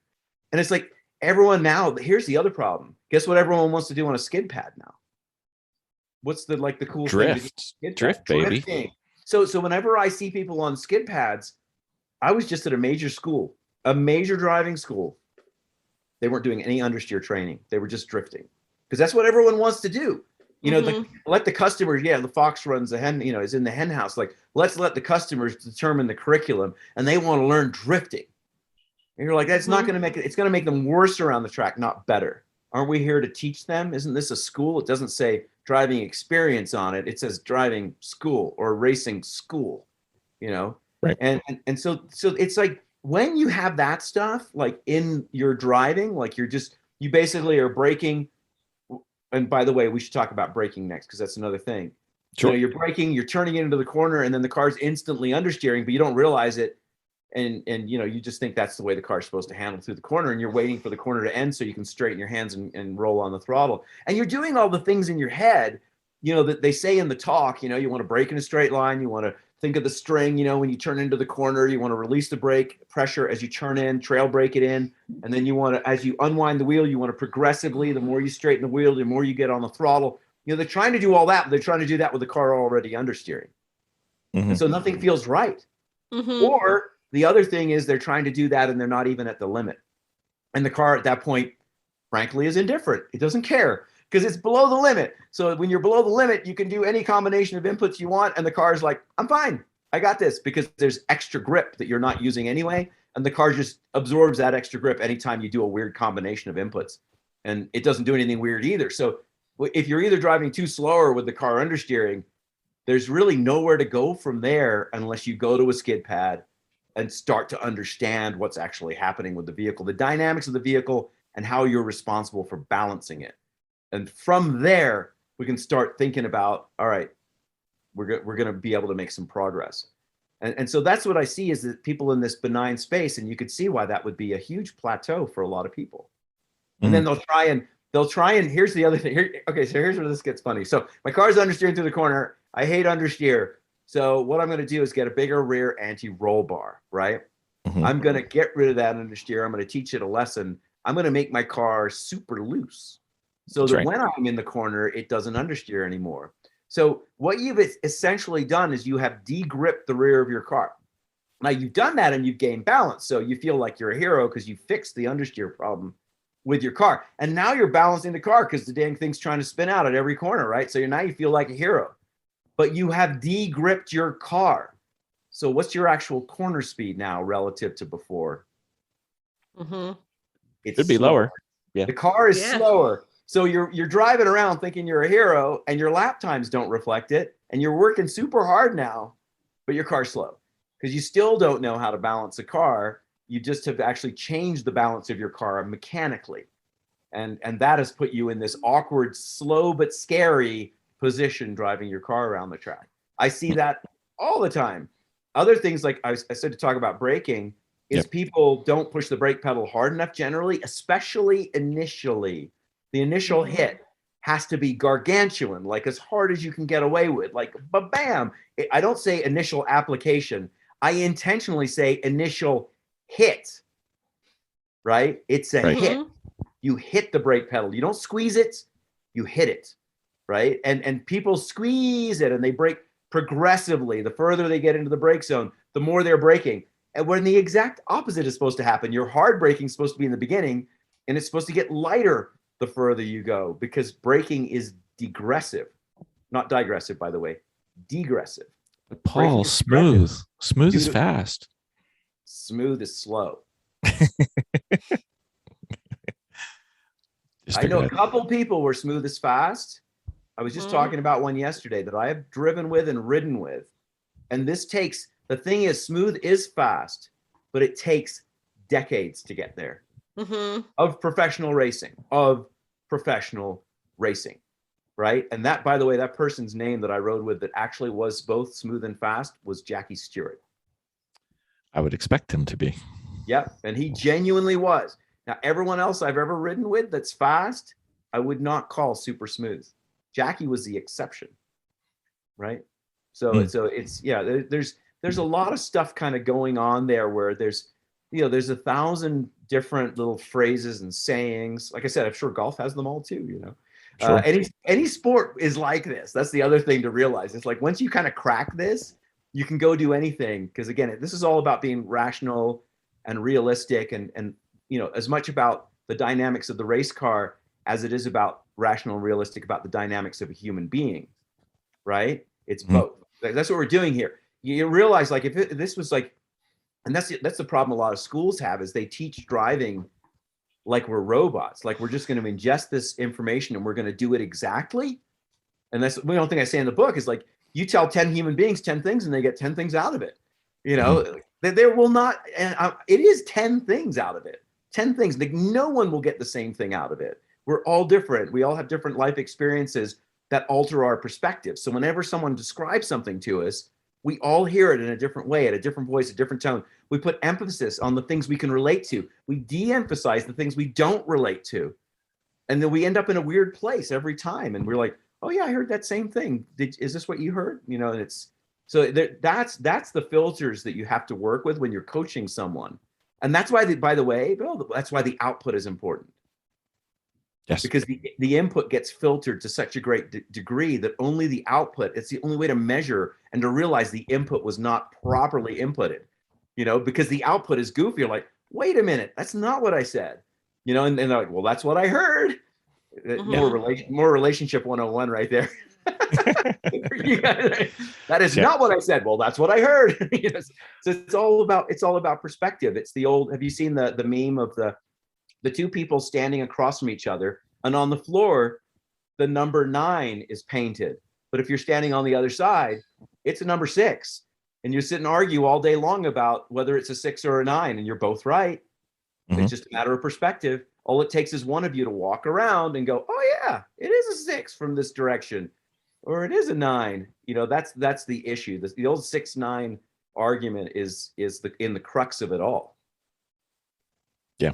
It's all about perspective. And that's why output is so important, right? Because output is lap time. Output is fast or not. Input is our best intentions. Yeah. You know, it's our best guess at that given moment. But what matters, how we measure whether that guess was accurate or not, is with the output. Yes. For your engineer mind to rep. My engineer mind is I'm there. I'm with you. I think I'm saying almost the same thing. I'm just going a different way, but it's subjective. I've had this conversation, and I would venture to say sometimes it's been an argument with very, very good vehicle dynamicist engineers that have worked in Formula One and all this. They want us to be robots. They tell us to do certain things in the data, like, here's what I need you to do. And then the person goes out and does the same thing they were doing before and doesn't do it. And they're like, literally, what are you, an idiot? You know, and they're like, well, I tried to do it and I couldn't. And it's like, well, okay, it's not, now you're supposed to get to work. Because now you have to understand the human being you just talked to and why they won't do it. And that's why I said that the why behind thing matters, you know, because you have to figure out the why behind why they won't do it. They rationally want to do it. It's not like they're trying to fight you. I want to brake later. I want to trust the aerodynamics and carry more speed into that corner. I want to. I just can't make myself do it. Help me. You know, by the way, a racing driver would never say that. but that's what they're kind of sitting there with that look on their face. That's what they're saying. Yep. Help me understand why I should trust you and why the car will do this. So human beings are tricky. They are. The world would be so much easier without humans. Life because of it. Yeah, exactly. You know, that's the conversation. A friend of mine runs Robo Race, and we joke about it all the time. Like, get the race car driver out of the equation. You know, that we're the problem. But we also, here's what makes us magical, though. We can pat ourselves on the back. You know, we still can beat their predicted lap times because we can do things the computers can't even figure out. Yeah. You know, because it's so much more subjective.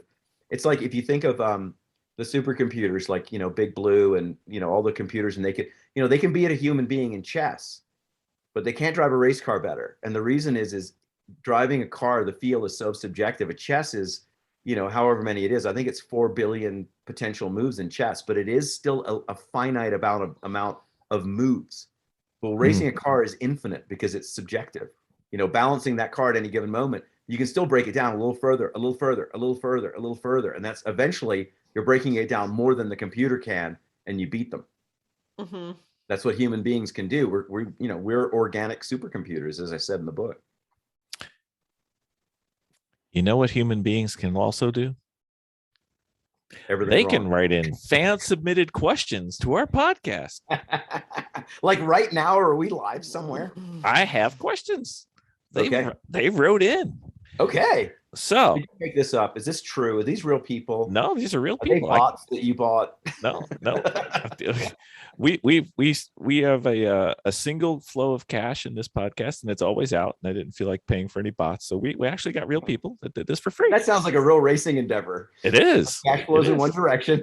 I like when we get our posts pulled down. They're like, "This is a commercial post," and I'm like, "In order for it to be a commercial post, I must be making money." So, anyway. So the first question we got, which was actually like 2 minutes after I put it up, was what did you see kill the opportunity for other racing drivers as you were progressing up through your career? I'm assuming money would be one of them, but you know, money is just one of the things that people use as excuses. Let's just say they're all excuses. And so what would kill it would be a mindset problem. That'll kill your career. Yeah. Unless there was an actual physical thing wrong with you that stopped you from driving the car. And all of that typically can be worked on too. But I'm talking about something that you can't fix by working out more, or Right. eating better. You know what I mean? Like you have an actual problem interacting with the three controls of the car. Or let's say you had like really bad vertigo. Right. Yeah, something like that, right? So like if I drive fast, I get sick. I can't do it. So okay, not the sport for you. Try something else. Right. I would even work on that if you liked it enough. I think you could probably fix that. But anyway, you get my point. Yep. It's something in your head, and you just simply decided that you don't want to work that hard. I get a lot of people. I see a lot of people that think, and you could say they've sort of visualized themselves as being very good at this sport without really ever trying it at any level. And then they get smacked on the head the first day of the real racing school that they go to, that they really just went to for validation that they were amazing. They weren't thinking they were really going to learn anything there. They thought they were going to go there to be discovered. Mm-hmm. Right. And then they realized, holy cow, I'm actually just like everyone else in this room. They all think that. And we're all realizing now that this isn't easy and we're going to have a lot of work to do. And that right at that moment, people stop. Like that's the moment. Like the reality check that this isn't going to be easy is probably what stops more people from progressing. Yeah, we've seen that a few times. We went to it was a social gathering, and somebody was like, "Well, I'm gonna start racing, but I'm already really good because I drive a lot for my job." And I'm just like sitting there going, "Oh, this isn't good. I'm really good at this already because," and then there's a blank, and we can have a lot of fun. You could get people right in and say, "What's the blank? What did someone say to you?" Because it runs the gamut, Yeah. It was fantastic. So because I do this. Yes. And it's a funny thing, but you realize like that's the system is set up because most of us don't want to work really hard at things, but we want to think we did so we can feel good about it. And that'll land you in a very, a decent job, paying enough money to pay the rent or the mortgage or whatever it is. And you can go through and have a very happy life like that. And it's fine, right? Like there's nothing wrong with doing that. But what we're talking about here is human potential, right? Right. That's different. And so you have to look at it from that ultimate curiosity. Like, I wonder how good I could be at something if I really, really put everything I had into it. And then people will have that thought, and then they'll realize that what they thought was really, really put everything into it wasn't nearly the amount of commitment that you're actually supposed to put into it. It's like, what? I'm not supposed to have a girlfriend? No. I'm not supposed to go out to dinner? No. I'm not supposed to have a nice car? No. You're supposed to live in your car at this point. I'm not supposed to have an apartment? No, because all of that money needs to go towards pushing you forward. Like everything. You need to obsess about this. You need to forget everything else in your life. That's where you find your potential, not by compromising somewhere. That's how you find part of your potential, but not all of it. So it's all that stuff, right? And again, I always say it's like it's irrational to want to be great at something. It's an obsession. It's an obsession. And very few people want to do that. Most people have way more common sense than that. And they go, I'm not willing to do that. We're geared to not want to do that because they have to give up what? Everything? No, I like things. Everything. Everything is fun. But that's it. And that's where most people land, somewhere in between, right? Fine is by definition not exceptional. Yeah. It's average is mediocre. It's like, sorry, it is. So it's kind of. So we have one more. Yeah. Let me we have see. Lots more. We have a lot more. What were the 3 pivotal moments in your motorsports life? I mean, 3. I can do that. I can do that like as a list of maybe, as a list of 3 because, I said that you can never like summarize stuff very accurately, but probably winning my Winfield scholarship at that first school. That was pretty important because that was my validation that maybe I could do this. Certainly, I guess the Stig, and the Stig thing was awesome simply because of what it's done for me as a person. Did I learn to be a better driver? Was there any of that? It's like, well, it's just different, right? So it was a way to put my skills to use more than anything. But the recognition from that was fantastic. And then the next thing, and if again we're talking about just in racing, I heard you say, so I have to say the birth of my children, which were magnificent. But the third one would probably be the book, where it was incredibly cathartic to put all these thoughts down. And I'd read all the other driving books out there. I literally didn't want to write it because I'm not a writer. I'm not. I'm a guy that gets up in front of groups and talks, and I do coaching and stuff like that. But writing, I have a problem with. I'm fairly dyslexic. Like I said, I'm not super smart. So the idea of writing a book was frightening, truly frightening to me. And so I was hoping someone had written my book. And then after reading all of the driving books, most of them again, because I'd read many of them as coming up as a racer, right? I'd realized that no one had ever talked about the difference between good and great. And everything out there was designed just to get you good at it. And I was like, that's not even interesting. What's interesting is what makes some people great and most people not. I think to me, that's a fascinating slice of sort of the human condition that isn't talked about enough. It's talked about too much, like it's superhuman, like it's hallowed ground, like it's unattainable. And I wanted to make sure people understood that it was attainable for everybody. Right. Yep. So that was important to me, I think, to get that message out there. You ready for a softball? It's kind of like the person was listening to about 20 minutes ago on this podcast. This was written in, how backward is the HPD education system? Yeah. I said, it's not backward. You have to look at its intent. And again, its intent is safety and fun. So it is not a racing school.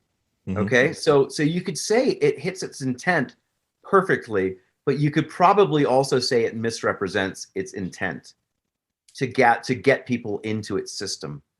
People do think that the system is designed to produce racing drivers. It's not.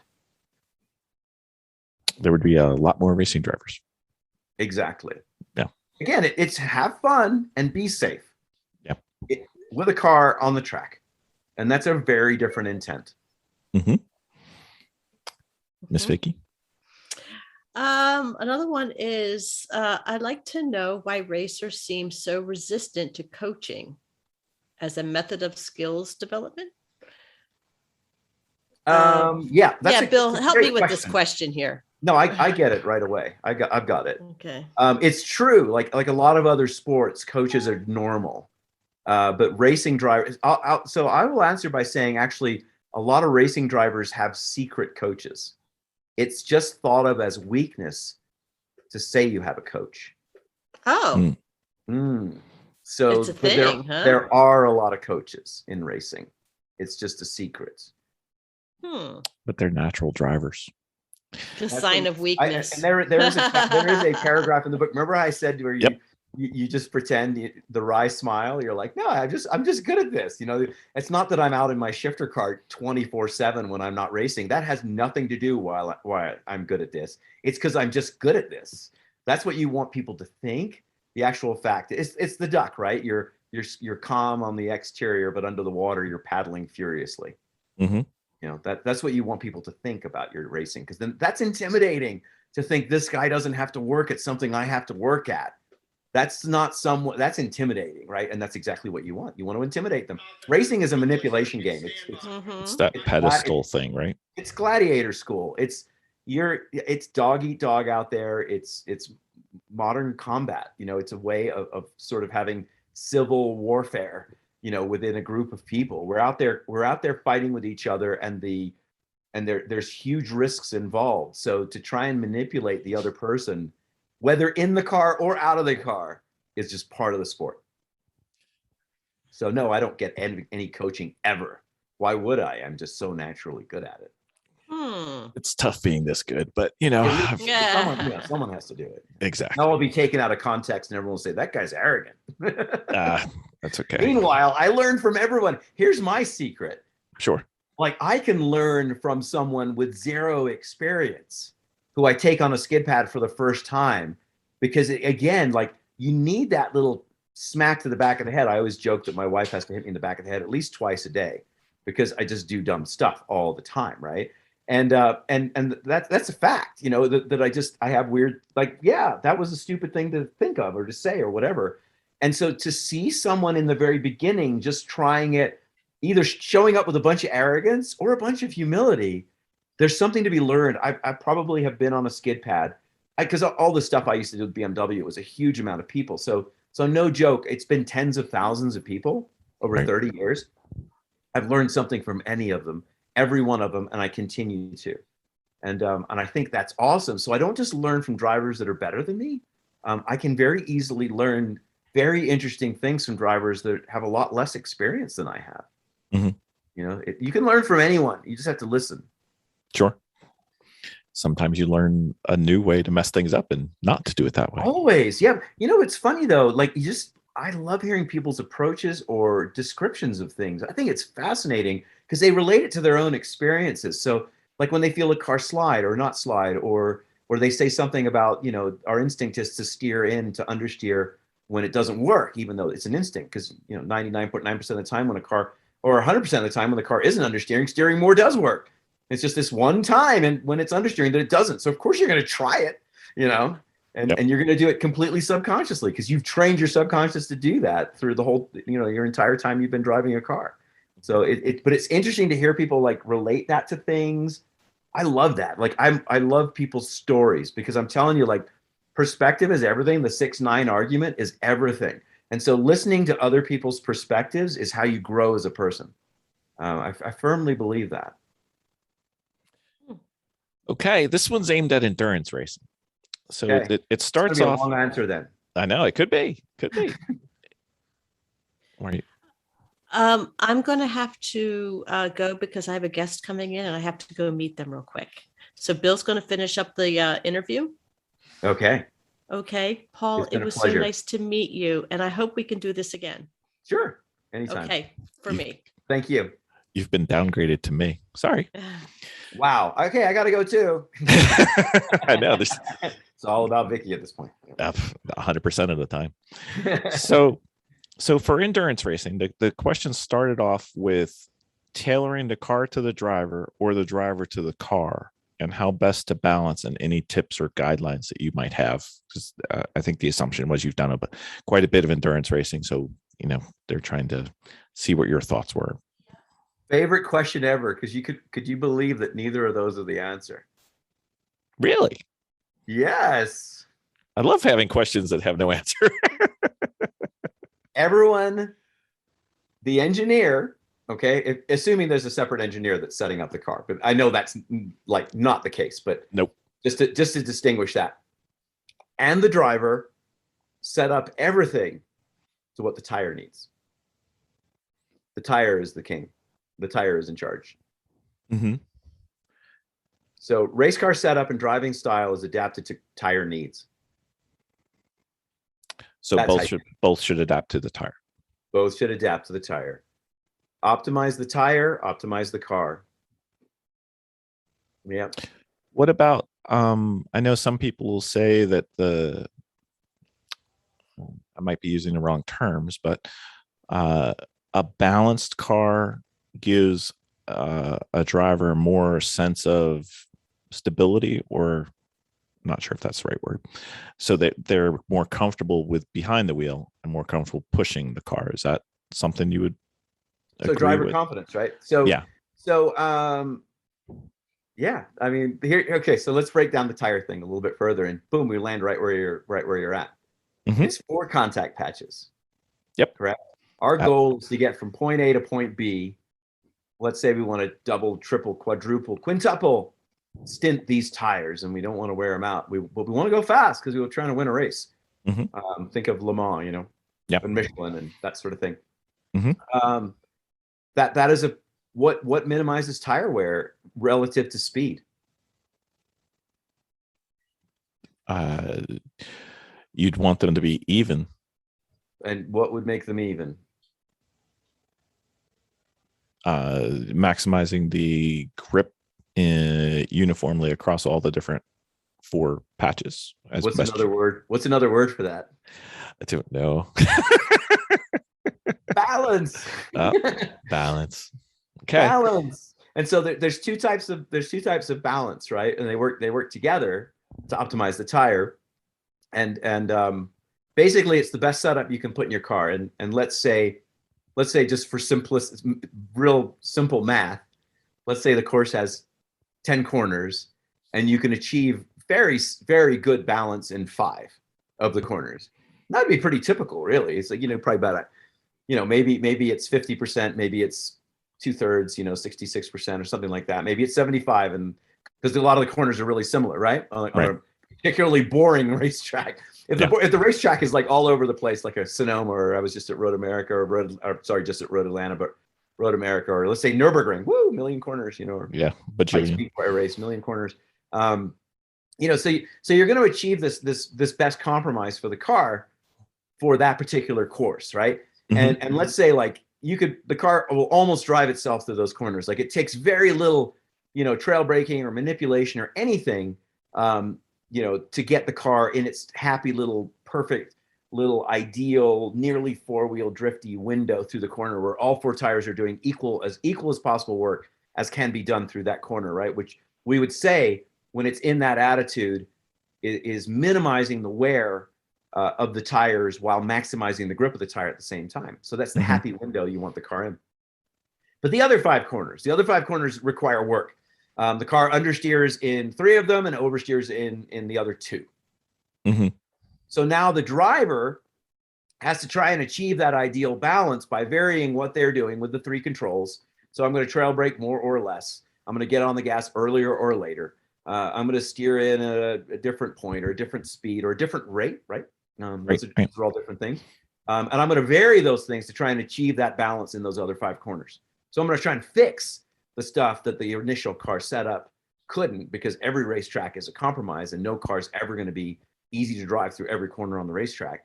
And those 5 corners where the car isn't perfect are the 5 corners where the driver makes a difference, because now you're varying what you're doing. And of course, then the other fun part to add to that, because that sounds so clean and simple, is remember that this is dynamic.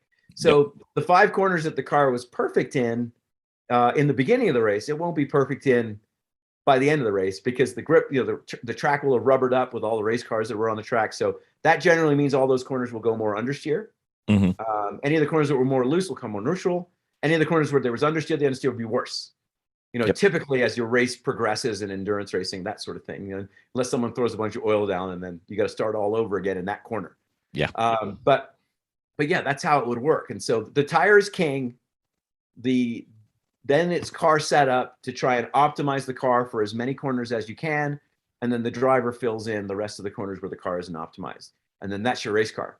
And you take that out and race it. And then as this is dynamically changing, the driver is adapting. And probably by the end of the race, they're doing, something probably in 8 corners, but none of the original 5 corners where they didn't have to do anything in. Now they're having to do stuff in those corners, and it's a couple of other corners that are become easy to drive, while the other one, because everything just is dynamic. But that's what will typically happen, and that should be the process through your practice sessions into qualifying. Should be getting as many of those corners as easy as possible, and that's with the caveat that all of the other corners that the drivers are going to have to adapt and drive through they're good enough as drivers to be able to get the cars neutral in those corners through their skill set, which is not always the case. So you might be better off putting more understeer in the car because your whole team of drivers isn't very good at trail braking, and it's better to have them sit there, whatever the case may be. So you'll adapt to that. Okay, I've got 2 more for you, and then you're off. From the jail sentence is over. So do you have any tips, and we have no experience in this, but do you have any tips in transitioning from a GT type vehicle to those with aero and downforce? Well, you're not going to learn it on a skid pad.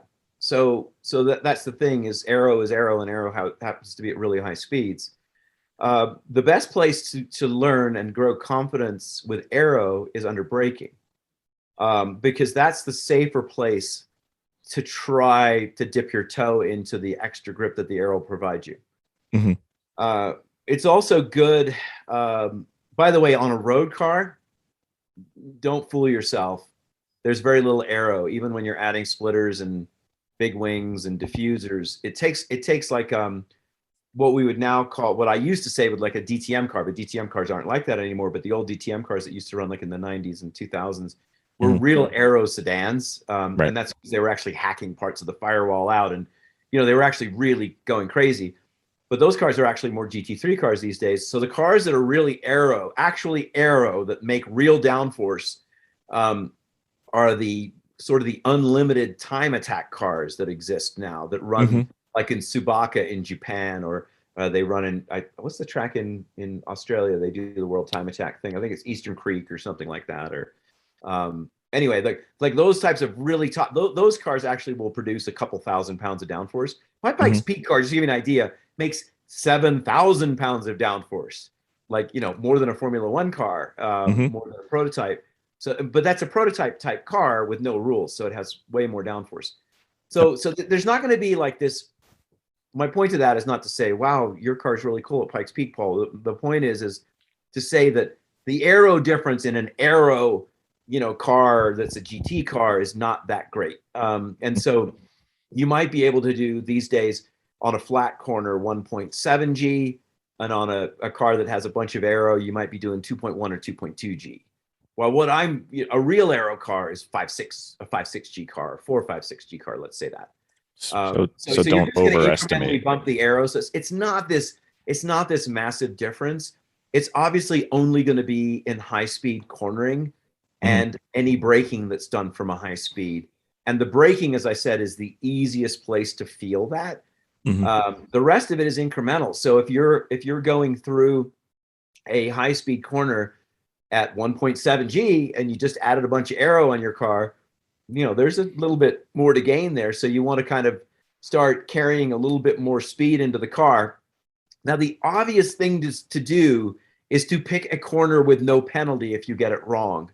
And that's hard to do on a high speed corner, because obviously if the corner is 120 miles an hour, your car will go a long way. And in a lot of places, that means it'll hit something. So you have to explore this at a track that you go to where you could literally go off at $120 and not hit anything, or doesn't have really deep gravel traps that could trip and roll your car over. So choose your moments, choose where you're going to do this, and do it very incrementally after having already gained confidence by feeling that extra force while braking, right? So you've gone out into a high-speed brake zone and you've hammered that brake, and you go, wow, this wing allowed me to brake at 2.3 G where my former maximum was 1.7. That's really cool. And now you can take that confidence now and apply that incrementally, going 1 mile an hour faster into 100 mile an hour corner until you feel the car, do its little dance and go, okay, that's it. Then you can go back to your data and confirm that, and okay, that's 2.1 G at 100 miles an hour, where my car would only do 1.7 G before I added all this fancy aero stuff. And then now you go back and you try and optimize that corner so you're carrying that 2.1 the whole way through it, and seeing if you could sneak a little bit more out of it at the same time. Is it difficult to transition from a mostly mechanical grip scenario where the grip is more or less uniform available to you, as this now seems to be dependent on speed? Yeah, so it's a whole new variable, right? Yeah. So you got to wrap your head around the variable and then adapt what you're doing. And this is, by the way, where being an output driver is very good, because imagine you're like, oh damn, you're going to throw that back at me. No, it's fine. Imagine the same question from someone that's just output based. What would they do in the high speed corner when they had more grip? If they were output based, they would look at the time going through there. They wouldn't even get there. They would, by even in that same session before they've come in and looked at data, what would they do if they had more grip? Go faster. Yeah, next lap through, they're like, damn, I was going too slow there. And then only afterwards, like you said, would they go, holy cow, I'm doing 2.3 G through there now? Yeah. Right. They don't care. Like they're searching for the limit all the time. And then once they reach the limit, then they search for balance to optimize the limit. right? So they don't care that the car's aero. They just go seek the limit in any corner, and then you have to tell them otherwise, that they were cornering a lot harder. Mm-hmm. Mm-hmm. You know, so. Okay, our last one. We have a bunch of fans who apparently read your blog in detail, which is holy cow. That's nice to hear, actually. There you go. So this one is on the Dunning-Kruger effect blog post. Oh boy, that's a good one. Yeah. And they were trying to get a handle on the fundamental concept. I think within there was that you were looking at the grip by axles, front axle versus rear axle. Yes. And trying to, it seemed like they couldn't get their head fully around that concept because they were always looking at it or trying to look at it by tire. And is there an advantage or disadvantage to the front axle versus rear axle? Yeah, model? there is. There is, because you can't change lateral load transfer. Like, you can't manipulate that. It's going to get greater as you corner harder. So the only way to manipulate lateral load transfer is to go through the corner slower, and that's kind of not the point of the game. So yeah, it's kind of the opposite point. So that's why you can think of both rear tires and both front tires together, because and then that way it simplifies load transfer, because now you're not thinking about manipulating it laterally, because it just naturally is a byproduct of centrifugal G, centripetal force. So it's a byproduct of centrifugal force, and so that's going to happen no matter what. But during all of that, you can manipulate longitudinal load, right, with brake and accelerate, right? So cornering is kind of this given that you can't really mess with. You actually want it to go up. You want it there to be more, because that means you're cornering harder. Of course, you can manipulate that with car setup, but we're talking about driving, right? Right. You can lower your TG, you can change your roll centers. You can do all those things. You can make the car stiffer. All of that will help. But we're talking about driving right now. So we're not fiddling around with the car. And so I like to think of it like axles, because then we just purely talk about balance from a front to rear longitudinal perspective at that point. And I think that's just a cleaner way to talk about it without having to worry about, whoa, what about lateral G's? Like, again, lateral G's is a byproduct of cornering hard. That's just gonna happen, And I think it's unrelated to Dunning-Kruger, by the way, which is it is, but that was the title of the post. Yes, exactly. That is the blog post. And Dunning-Kruger is, you just don't know what you don't know. So you can think you're great at something because you don't realize, what great is. Yeah. What good is, So yeah. And I think if I remember right, when I read that post, you had a really nice discussion on how understeer nor oversteer will really define what the limit for your car is. Yes. And I don't think people realize that. Yeah, and again, that's that kind of that whole car grip philosophy when you want, and that's where my whole philosophy of zero steer comes from, because I think that zero steer is a nice way, and I use this all the time because it's funny. I've seen the light bulb go off a lot using zero steer with people. So it really works, and what it basically describes is what we're looking at here is overall car grip. And so understeer and oversteer are always going to be a poor example of overall car grip. And if you wanted to look at it in data, you could, and you'd say, my car will corner at 1.6 G when it's understeering and 1.6 G when it's oversteering. But there's this magical moment in between where it's not quite understeering or oversteering, and the car's at 1.8 G. Right? And that's because when your front tires are sliding, they're over their optimal grip threshold. And so if that tire is ultimately capable of 1.8 G, it won't do it. It's actually, when it's sliding, it's going from 1.8 to 1.7 to 1.6 to 1.5, depending on how bad the understeer is. And exactly the same thing is true with oversteer, where you're adding this slip angle to the rear tire, and therefore its grip is dropping. The greater its slip angle, the more it's sliding, right? Which is why drifting isn't fast. It's spectacular, but it's not fast. And then if you want an example of that, you have to imagine when you're oversteering, I'm actually steering into the skid, I'm counter steering. And so I'm actually reducing front slip angle, because remember, you're physically actually turning the wheels away from the corner, right? Away from going around the corner now. And so that's decreasing front slip angle, which is why the overall car's grip level goes down as you correct. But if you take that back to going through the corner without any oversteer, and you have an X amount of steering angle turned into the corner, and let's say your rear end just barely started sliding, not enough that I'm into correction and reducing front slip angle significantly, but just that I'm reducing steering input. Mm-hmm. And where does zero steer come from? Zero steer comes from the threshold where you actually start to slow the car down. Because as soon as you swing the steering wheel past straight, that's zero steer. So if you thought of the car in the corner, then it has the steering wheel is perfectly straight. The rear is sliding slightly more than the front. And therefore the car is still steering through the corner and hitting all its marks through the corner. It's still doing turn in, apex, track out, even though the steering wheel is physically straight. That is zero steer. And anywhere from there into the steering angle that you need for that corner with no understeer or oversteer, that is the zero steer zone where you know you're using all four tires and you're hauling ass, right? You're doing the 1.8 G in there in this particular car. So all you need to do is start to reduce a little bit of steering when you're in the corner and you know you've got rear slip angle optimized. Right. As soon as that happens, the whole car is balanced now.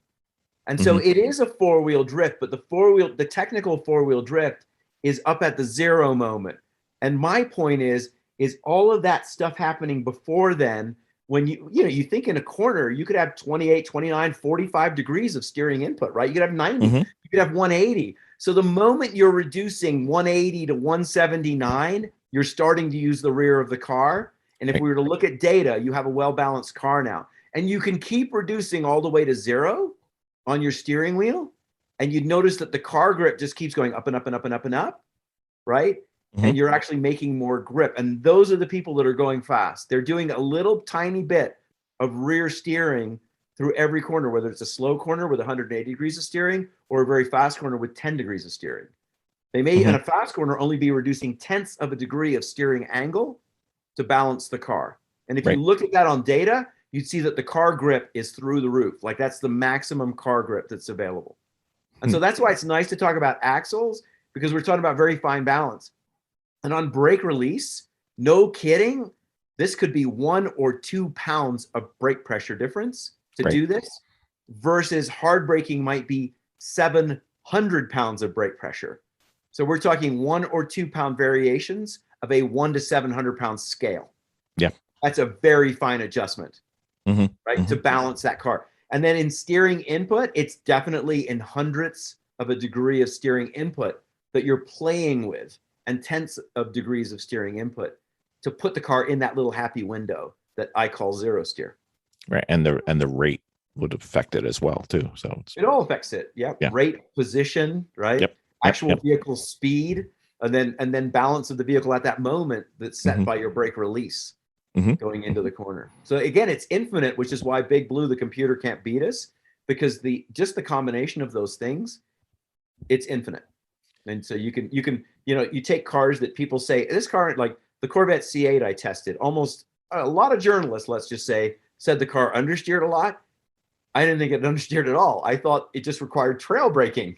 And then the understeer would just go away. It was in a window that I could fix. And so to me, it didn't have understeer. I had a car that I could fix when I needed to in a low speed corner, but had amazing high speed balance, because anything that doesn't understeer in low speed is going to be scary loose in high speed. And so you just had to realize that progression that happens with vehicles naturally.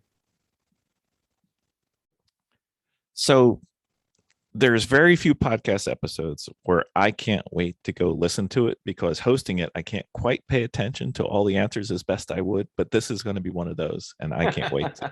I'm going to go edit this one tonight. But I do want to thank you, sir. We have hundreds of more questions for you. I can probably get some more from listeners or fake listeners if I have to.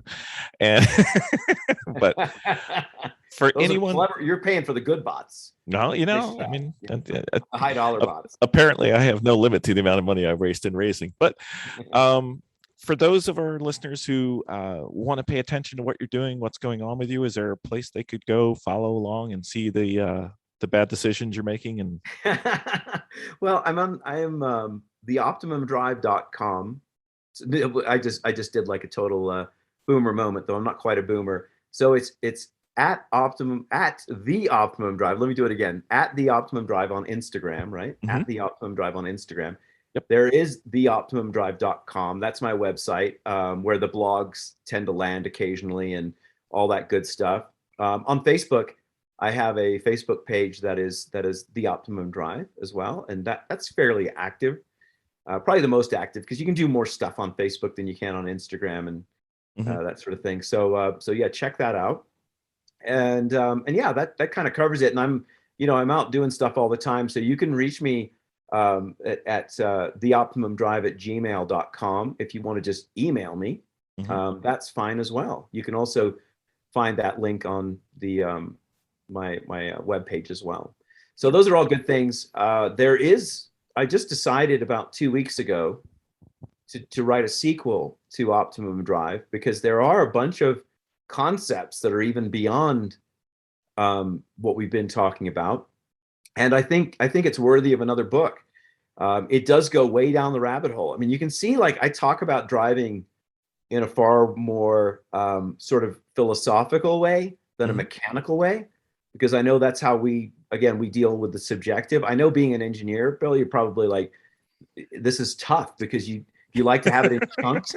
Yeah, you like to have it in objective, measurable chunks, and it does work. But again, I have an engineering background as well, but I realize that is not the way people think, especially even yourself, when you're actually driving. When you're driving, it is subjective. So I'm trying to take that next level. And I was in an elevator with a very well-known guy, and we were working together, by the way, but we just happened to have this conversation in the elevator. But I brought up something that I knew he did as a driver that he didn't know that he did as a driver. And he goes, "Holy cow, I've been racing my whole life, and I've never, ever thought about that." And I go, "Only the good guys do it. And I think we should start talking about it." And it was interesting. And like, this is a guy that's won Daytona. He's won the IMSA championship a few times. He's won Sebring a million times. Like, he's been in racing his whole life. And I'm just like, "Hey, have you ever thought about this?" He's like, "Nope, never." And I'm like, "But you do it, right?" He's like, "Yeah, now that you mentioned it, I do that when I drive." And I'm like, "All right." So I'm gonna write a book. Now here's the plot twist to this whole thing. I've decided, instead of it being like an instructional book, because when you talk like this, it's almost better to do it as a story, as an example, right? It's very hard to break it down and just talk about the actual things, but it's better with context. And so I've decided my new book is going to be a novel. Oh, wow.